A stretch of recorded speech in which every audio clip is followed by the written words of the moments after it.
My cat died of severe liver disease, and we buried her in the backyard in a copy paper box that my dad sawed off and made it in the shape of a coffin.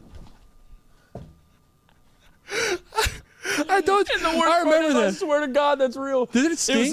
It was in a copy paper box because my mom works at an office, so she got a free box, right? Yeah. Like literally, I'm talking like the office. Yeah.